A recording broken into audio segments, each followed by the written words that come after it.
Sir Chinmayi గారి మీద case ఏదో ఫైల్ అయిందని కూడా బయటకొస్తుంది సార్. నిజమేనా ఇది? నిజమే. నేను ఎప్పుడే వింటున్నాను. అది అన్నిట్లోనూ దూరి అన్నిట్లో నిలబెడితే ఇలాగే ఉంటది అని చెప్పి ఎవరో పెట్టారు. హ్మ్. అన్నిట్లో దూరకూడదని ఎక్కడా లేదు. ఆవిడ అభిప్రాయం ఆవిడ చెప్పొచ్చు. బూతులు మాట్లాడకుండానే చెప్పొచ్చు. ఎవరి మనోభావాలు హర్ట్ కాకుండా చెప్పొచ్చు. ఓకే. బట్ కొంతవరకు క్రిటిసిజం ఈజ్ ఓకే. క్రిటిసిజం గవర్నమెంట్ని చేయొచ్చు, ఒక పాలసీని చేయొచ్చు. హ్మ్. అలా కాకుండా ఒక పర్టికులర్ వర్గాన్ని టార్గెట్ చేస్తుంది. ఒక కులాన్నో, ఒక మతాన్నో, ఓకే.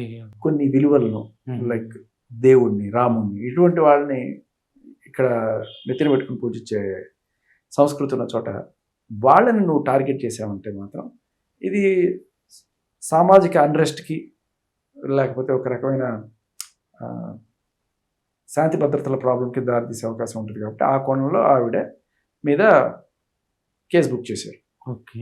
ఇది దీంట్లో ఆవిడ చేసిన కామెంట్ ఏంటంటే, ఎప్స్టీన్ అని అవును. ఒక బ్రోకర్, ఆడు చాలామంది పెద్దలతో డీల్స్ కుదుర్చుకోవడానికి అమెరికాలో అవును. అమ్మాయిలందరినీ ఎరగేసి వాళ్ళందరితో డీల్స్ అన్ని కుదుర్చుకొని ఫైనల్గా అంటే పెద్ద పెద్ద గవర్నమెంట్ ఆఫీసర్లు, సార్ నాకు ఈ కాంట్రాక్ట్ కావాలి సార్ అంటే ఒక అమ్మాయిని తీసుకెళ్ళడం, హ్మ్. ఇలా చాలా చిన్న వయసు ఉన్న అమ్మాయిని కూడా ఎరగా వేసి ఆడు బాగానే సంపాదించుకొని చచ్చిపోయాడు కూడా వాడు. హ్మ్. ఇప్పుడు అవేవో బయటకు వచ్చినాయి. ఇంత పెద్ద పెద్ద నాయకులందరూ కూడా దీంట్లో ఇన్వాల్వ్ ఉన్నారు. దేశాలకు సంబంధించిన వాళ్ళందరూ కూడా ఐలాండ్కి వచ్చి ఇట్లా చేస్తున్నారు అని చెప్పి తెలిస్తే పెద్ద గొడవ జరుగుతుంది. హ్మ్. దీనికి సంబంధించి ఆవిడ స్పందించారు. హ్మ్.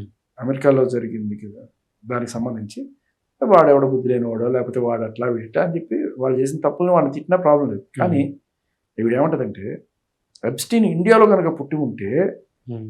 అతను దేవుడి పాటలు పాడుతూ భజనలు చేసి ఉంటే ఈ పాటికి ఇక్కడ బాబాజీ అయ్యేవాడు, ప్రజలు కూడా అతను నెత్తిన పెట్టుకునేవారు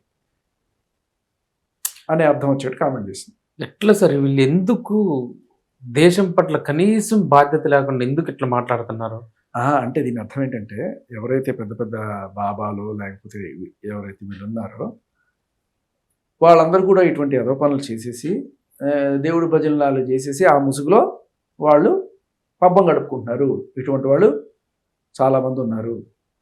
ఇక్కడ వాళ్ళని కించపరుస్తున్నట్టే, అలాగే ఇక్కడ జనాలు నువ్వు నేను ఎంత ఎదవలం అంటే, మీరందరూ ఎదవలరా, చిన్మయ్య గారు చాలా మేధావి, ఆవిడ చెప్తుంది వినండి, మనందరం ఎంత ఎదవలం అంటే ఆడు ఎన్ని ఎదవేషాలు వేసేసినా వాడు పొరపాటున ఒకసారి ఎప్పుడైనా సరే దేవుడు జై శ్రీరామ్ జై శ్రీకృష్ణ అంటే అబ్బా అని చెప్పి మనం అందరం కూడా వాడు భజన చేసేసి వాడిని ఎత్తినెక్కిచ్చేసుకుంటాము.